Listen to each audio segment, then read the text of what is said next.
Ladies and gentlemen, welcome back to Hail. Today, we're just reading some books, but I figured we could use a little bit of a change of scenery. I also feel like we need a little bit more sunlight in here. It's a little too early in the day right now. There we go, that's a bit better. Today we're just doing some reading. We're stealing Pike's chair over here. It's a little stool. It's kind of at a shitty spot, just staring at this fucking rock here. Like, there's so many other better views, but hey, staring at the rock makes the man happy, so I don't know, we're staring at the rock, I guess. And let's see what book is on the menu for today. The Firsthold Revolt. 23 pages. We could do that. We could do... we could do these two books as well as maybe the Dragon Break or the Eastern Provinces or something. I don't know. The Firsthold Revolt by Mavius Kai. You told me that if her brother won, she would be sister to the kingdom of Wayrest, and Remid would want to keep her for the alliance. But her brother, Helseth, lost and has fled with his mother back to Morrowind, and still Remid has not left her to marry me. Lady Ghislaine told a long, slow drag of the hookah, and blew... It took a long, slow drag of the hookah. Hookah exists in this game? What the fuck? And blew out dragon's breath, so the scent of blossoms perfumed her gilded chamber. These dragonborn? Yeah, probably. You make a very poor advisor, Kale. I might have spent my time romancing the king of Cloudrest or Alinor instead of the wretched royal husband of Queen Morgaya. Kale knew better than to hurt his lady's vanity by the mere suggestion that the king of Firsthold might have come to love his Dunmer queen. Instead, he gave her a few minutes to pause and look from her balcony and over the high cliff palaces of the ancient capital. The moon shone the crystal on the deep sapphire waters of the Abacian Sea. It was ever springtide here, and he could well understand why she would prefer a throne in this land than in Cloudrest or Alinor. Finally, he spoke. The people are with you, my lady. They do not relish the idea of Remid's dark elf heirs ruling the kingdom when he is gone. I wonder, she said calmly, if as the king would not give up his queen for want of alliances, whether she would give herself up out of fear. Of all the people of Firsthold, who most dislikes the Dunmer influence on the court? Is this a trick question, my lady? Asked Kale. The Trebet monks, of course. Their credo has ever been for pure Altmer bloodlines on Somerset, and among the royal families most of all. But, my lady, they make very weak allies. I know, said Ghislaine, taking up her hookah again, thoughtfully, a smile creeping across her face. Morgaya has seen to it that they have no power. She would have exterminated them altogether had Remid not stopped her for all the good they do for the country folk. What if they found themselves with a very powerful benefactress, one with intimate knowledge of the court of Firsthold, the chief concubine of the king, and all the gold to buy weapons with that her father, the king of Skywatch, could supply? Well armed and with the support of the country people, they would be formidable, nodded Kale. But as your advisor, I must warn you.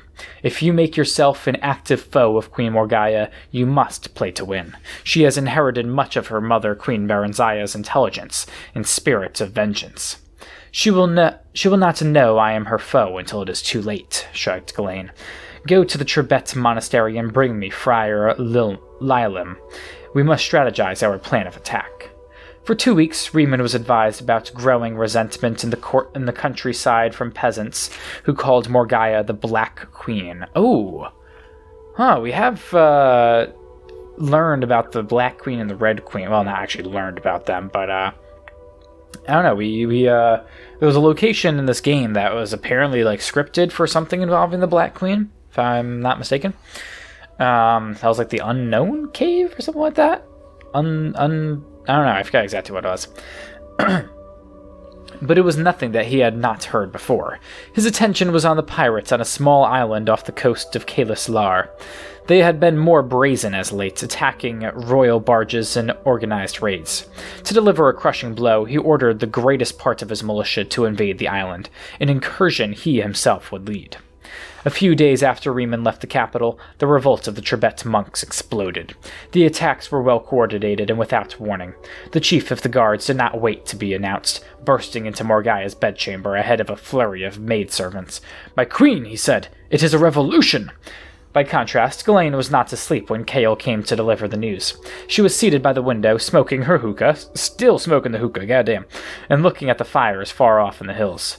"Morgia is with council," he explained. I am certain they are telling her that the Trebet monks are behind the uprising, and that the revolution will be at the city gates by morning."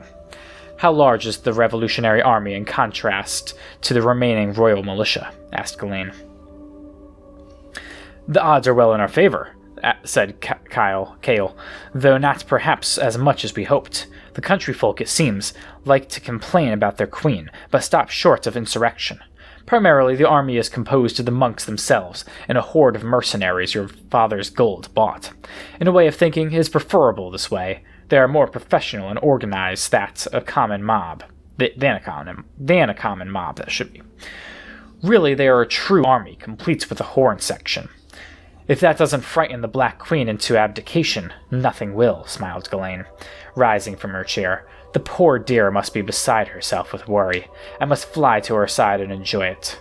Ghislaine was disappointed when she saw Morgia come out of the council chambers. Considering that she had been woken from a deep sleep with cries of revolution and had spent the last several hours in consultation with her meager general force, she looked beautiful. There was a sparkle of proud defiance in her bright red eyes. The Red Queen. "My queen," Ghislaine cried, forcing real tears. "I came as soon as I heard. Will we all be slaughtered?" "A distinct possibility," replied Morgia simply. Ghislaine tried to read her, but the expressions of women, especially alien women, were a far greater challenge than those of Altmer men. "I hate myself for even thinking to propose this," said Ghislaine, "but since the cause of their fury is you, perhaps if you were to give up the throne, they might disperse." What a concept. "Please understand, my queen, I am thinking only of the good of the kingdom and our own lives." "I understand the spirit of your suggestion," smiled Morgia, "and I will take it under advisement. Believe me, I thought of it myself, but I don't think it will come to that." "Have you a plan for defending us?" asked Ghislaine, contorting her features to an expression she knew bespoke girlish hope. "The king left us several dozen of his royal battle mages," said Morgia. "I think the mob believes we have nothing but palace guards and a few soldiers to protect us. When they get to the gates are greeted with a wave of fireballs, I find it highly likely that they will lose heart and retreat." "But isn't there some protection they could be using against such an assault?" asked Ghislaine in her best worried voice. "If they knew about it, naturally there is, but an unruly mob is unlikely to have mages skilled in the arts of restoration, by which they could shield themselves from the spells, or mysticism, by which they could reflect the spells back on my battle mages. That would be the worst scenario, but even if they were well organized enough to have mystics in their ranks, and enough of them to reflect so many spells, it just isn't done. No battlefield commander would advise such a defense during a siege unless he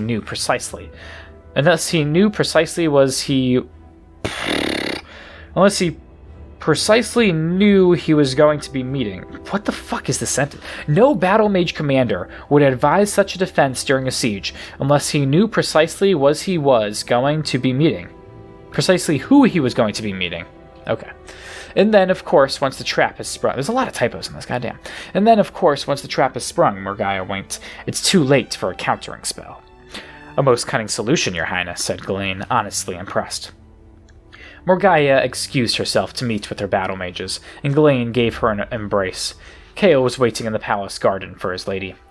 "Are there mystics among the mercenaries?" she asked quickly. "Several, in fact," replied Chaol, bewildered by her query.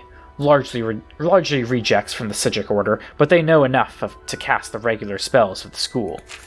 "You must sneak out to the city guards and tell Friar Lilam to have them cast reflection spells on all the front line before they attack," said Ghislaine. "That's most irregular battlefield strategy," frowned Chaol. "I know it is, fool. That's what Morgia is counting on. There's a gang of battle mages who are going to be waiting on the battlements to greet our army with the barrage of fireballs." "Battle mages? I would have thought that King Riemann would have brought them with him to fight the pirates."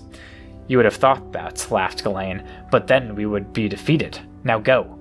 Friar Lilim agreed with Kale that it was a bizarre, unheard-of way to begin a battle, casting reflection spells on all one's troops. It went against every tradition, and as a Tibet monk, he valued tradition above every other virtue. There was little other choice, though, given the intelligence. He had few enough healers in the army as it were, and their energies could not be wasted casting resistance spells. At dawn's light, the rebel army was in sight of the gleaming spires of Firsthold. Friar Lilim gathered together every soldier who knew even the rudimentary secrets of mysticism, who knew how to tap into the elementary conundrums and knots of the energies of magicka. Though few were masters of the art, their combined force was powerful to behold. A great surge of entangling power washed over the army, crackling, hissing, and infusing all with their ghostly force. When they arrived at the gates, every soldier, even the least imaginative, knew that no spell would touch him for a long time. Friar Lilim watched his army batter into the gates with the great satisfaction of a commander who has counteracted an unthinkable attack with an outrageous defense. The smile quickly faded from his face. They were met at the battlements not by mages, but by common archers of the palace guard. As the flaming arrows fell upon the siegers like a red rain, the healers ran in to help the wounded. Their healing spells reflected off their dying men, one after the other. Chaos ruled as the attackers suddenly found themselves defenseless and began a panicked, unorganized retreat. Friar Lilim himself considered briefly holding his ground before fleeing himself. Later, he would send furious notes to Lady Ghislaine and Kale, but they were returned. Even his best secret agents within the palace were unable to find their whereabouts. Yeah, they very did. Neither had, as it turns out, much previous experience with torture, and they soon confessed their treachery to the king's satisfaction. Kale was executed, and Ghislaine was sent back with escort to her father's courts of Skywatch. He has still to find a husband for her. Riemann, by contrast, has elected not to take a new royal concubine. The common folk of Firsthold consider this break in palace protocol to be more of the sinister alien influence of the Black Queen, and grumble to all who will listen. Well, 'twas a good effort. Didn't end up panning out, huh? The Gold Ribbon of Merit by Empyrean Brum. In that early springtime morning, pale sunlight flickered behind the morning mist floating through the trees at Templar in Stringpool. And Stringpool made their way to the clearing. Neither had been back in High Rock, let alone in their favorite woods, for 4 years. The trees had changed little, even if they had. Stringpool had a handsome blonde mustachio now, stiffened and spiked with wax, and Templar seemed to be a complete alien creature to the young lad who searched for adventure in the ancient grove. He was much quieter, as it scarred within as well as without. They each carried their bows and quivers with extra care as they maneuvered their way through the clusters of vine and branch. "This is the path that used to lead to your house, isn't it, old boy?" asked Stringpool. Templar glanced at the overgrowth and nodded before continuing on. "I thought so," said Stringpool and laughed. I remember it because you used to run down it every time you got a bloody nose. I know I can't offend you, but I have to say, it's hard to believe that you ended up a soldier." How's your family?" asked Templar. "The same. A bit more pompous, if that's possible. It's obvious they wish I'd come back from the academy. But there's nothing much for me here. At least not until I collect my inheritance. Did I see I got a gold ribbon of merit in archery? Did you see I got a gold ribbon of merit in archery? Did you see... Okay, just oh my god. Crazy how, like, one letter, technically one word, but also a one-letter word, can just make a sentence so completely incoherent. Did you see I got a gold ribbon of merit in archery? Or did you see I got? Yeah, that's a crazy difference right there. But anyway, how could I miss it, said Templar. Oh yes, I nearly forgot that the families puts it in the Great Hall. Very ostentatiously. I suppose you can actually see it through the picture window. Silly, but I hope the peasants are impressed. The clearing opened up before them, where the mist settled on the grass, enveloping it in an opaque, chilly vapor. Burlap targets were arranged around in a semicircle, several meters apart, like sentinels. "You've been practicing," observed Templar. "Well, a bit. I've only been back in town for a few days," said Stringpool with a smile. "My parents said you got here a week ago." "That's right. My unit's camped a few miles east, and I thought I'd visit the old haunts. A lot's changed. I could hardly recognize anything at all." Templar looked down at the valley below, to the vast, empty, tilled ground stretching out for miles around. "It looks like a good planting. My family's rather spread out since yours left. There was some discussion, I think, about keeping your old house up, but it seemed a little sentimental, especially as there was fertile ground beneath." Stringpool strung his bow carefully. It was a beautiful piece of art, darkest ebony and spun silver filigrees, handcrafted for him in Wayrest. He looked over at Templar stringing his bow and felt a twinge of pity. It was a sad, weathered utensil, bound together with strips of fabric. If that's how they taught you to string your bow, you need some advisors from the academy in that army of yours," said Stringpool as gently as he could. "The untightened loop is supposed to look like an X and an O. Yours looks like a Z and a Y." A Z? How the fuck is it? What?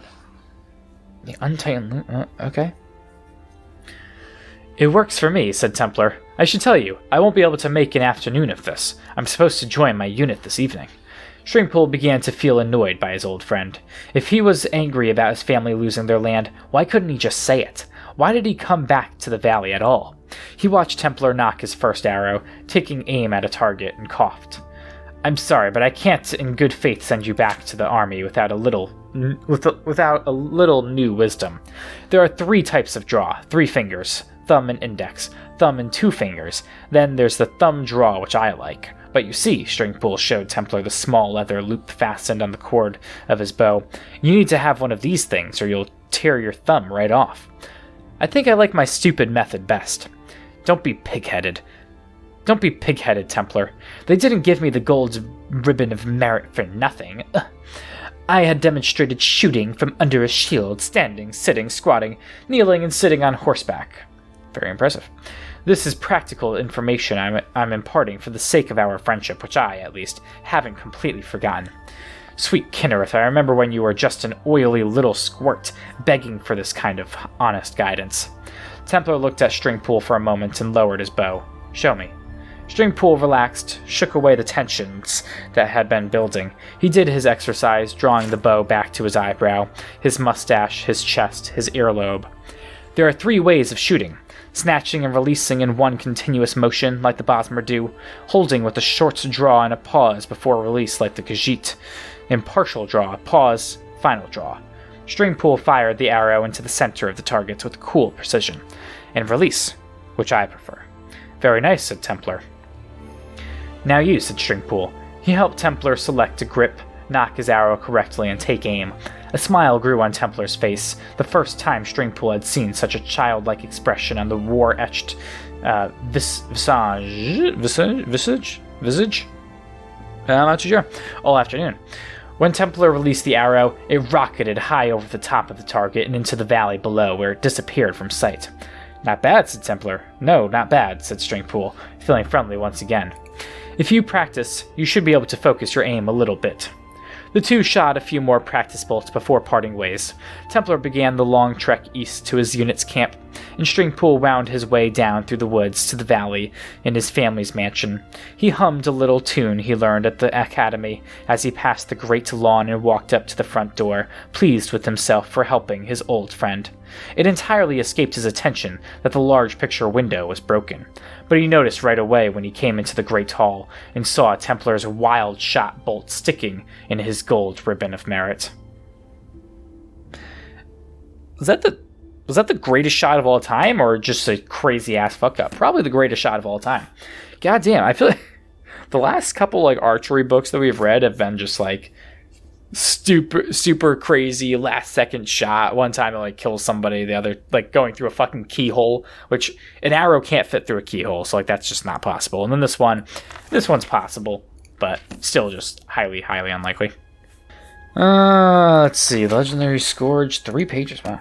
The Living Woods, 4 pages. Jeez, what? Okay, we do still have some short books apparently. 15 pages. We'll knock out this 15-pager. Yeah, get all the longer books out of here. The Locked Room by Porbert Littumley. Yana was precisely the kind of student her mentor, Arthkamu, despised, the professional amateur. He enjoyed all the seen some of those in my times. Anyway, he enjoyed all his criminal types who were his usual pupils at the Stronghold, from the common burglar to the more sophisticated blackmailers, children and young people with strong career ambitions, which the arts and science of lockpicking could facilitate. I feel like every story like this always starts off with, you got the master, you got the student, and then, whoa, lo and behold, the student is actually way better for some stupid reason. That's how, like, every skill book in this game goes. It's actually freaky. They were always interested in simple solutions, the easy way, but people like Yana were always looking for exceptions, possibilities, exotica. For pragmatists like...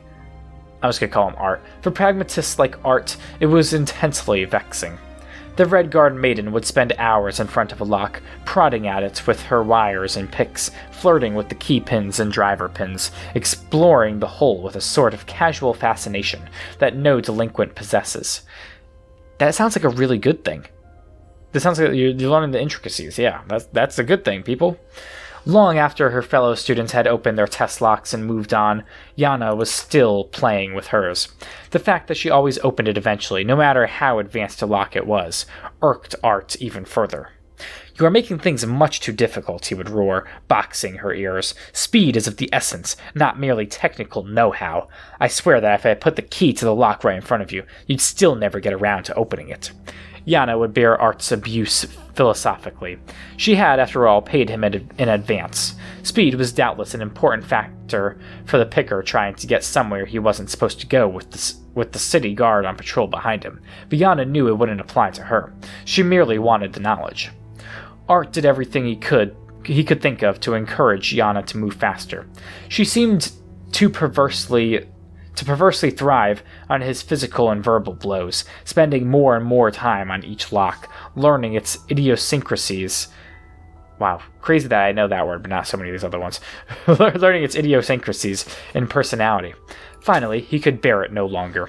Very late one afternoon, after Yana had dawdled over a perfectly ordinary lock, he grabbed the girl by her ear and dragged her to a room in the Stronghold far from the other students, an area they had always been forbidden to visit.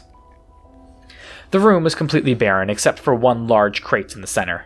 There were no windows and no other door except for the one leading in. Art slammed his student against the crates and closed the door behind her. There was a distinct click of the lock.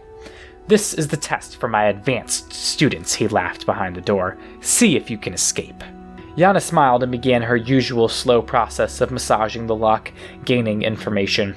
After a few minutes had gone by, she heard Art's voice again call out from behind the door. "Perhaps I should mention that this is a test of speed.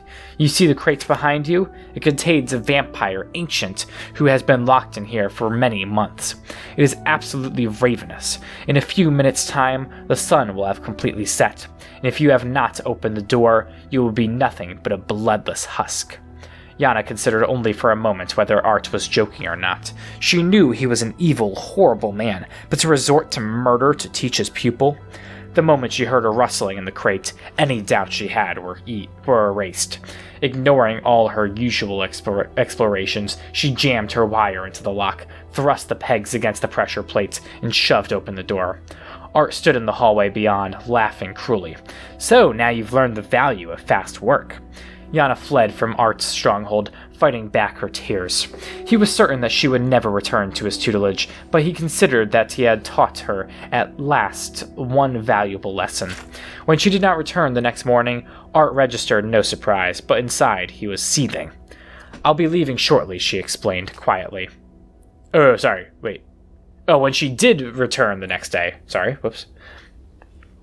"I'll be leaving shortly," she explained quietly, "but I believe I've developed a new type of lock, and I'd be grateful if you'd give me your opinion of it." Art shrugged and asked her to present her design. "But you gotta know this is some sort of trap. I was wondering if I might use the vampire room and install the lock. I think it would be better if I demonstrated it." Art was dubious, but the prospect of the tiresome girl leaving at last put him in an excellent and even indulgent mood. He agreed to give her access to the room. For all morning and most of the afternoon, she worked near the slumbering vampire, removing the old lock and adding her new prototype. Finally, she asked her old master to take a look. He studied the lock with an expert eye and found little to be impressed with. "This is the first and only pick-proof lock," Yana explained. "The only way to open it is to have the right key." Art scoffed and let Yana close the door, shutting him in the room. The door clicked and he began to go to work. To his dismay, the lock was much more difficult than he thought it would be. He tried all his methods to force it, and found that he had to resort to his hated student's method of careful and thorough exploration. "I need to leave now," called Yana from the other side of the city. The other side of the city? What fucking city am I talking about? I need to leave now," called Yana from the other side of the door. "I'm going to bring the city guard to the stronghold. I know that it's against the rules, but I really think it's for the welfare of the villagers not to have a hungry vampire on the loose. It's getting dark, and even though you aren't able to unlock the door, the vampire might be less proud about using the key to escape. Remember when you said, if I put the key to the lock right in front of you, you'd still never get around to opening it?" "Wait, Art yelled back. "I'll use the key. Where is it? You forgot to give it to me." But there was no reply, only the sound of footfall disappearing down the corridor beyond the door. Art began to work harder on the lock, but his hands were shaking with fear. With no windows, it was impossible to tell how late it was getting to be. Were minutes that were flying by or hours? He only knew that the vampire ancient would know. The tools could not stand very much twisting and tapping from Art's hysterical hands, the wire snapping in the keyhole. Just like a student, Art screamed and pounded on the door, but he knew that no one could possibly hear him. It was while sucking in his breath to scream again, he heard the distinct creak of the crate opening behind him. The vampire ancient regarded the master locksmith with insane, hungry eyes and flew at him in a frenzy. Before Art died, he saw it. On a chain that had been placed around the vampire's neck while it had been sleeping was a key. Damn, shouldn't have been a little piece of shit, shouldn't ya, huh? Well now, that is another 3 books down. Yeah, we're actually getting decently close, especially with some of these books being shorter ones again. I feel like it's been a long time since I've opened up one of these book and noticed that it's actually a short book. Feels kind of strange, I'm not gonna lie, but yeah, that's gonna do it for today. So once again, thank you guys for watching. Don't forget to like, comment, and subscribe, and I hope you join us for our next video, for our next adventure, exploring the lands of Mania. But until then, thank you for watching. Don't forget to like, comment, and subscribe. I think I already said that. Did I already say that? I'm not too sure. Yeah. And goodbye. The time passes by so slow without you, 'cause I don't wanna see the glow without you. Refuse to even leave my home without you, or my brain's gonna explode without you. I don't even know how to cope without you, 'cause I don't wanna see the glow without you. Refuse to even leave my home without you, or my brain's gonna explode without you. I don't even know how to cope without you.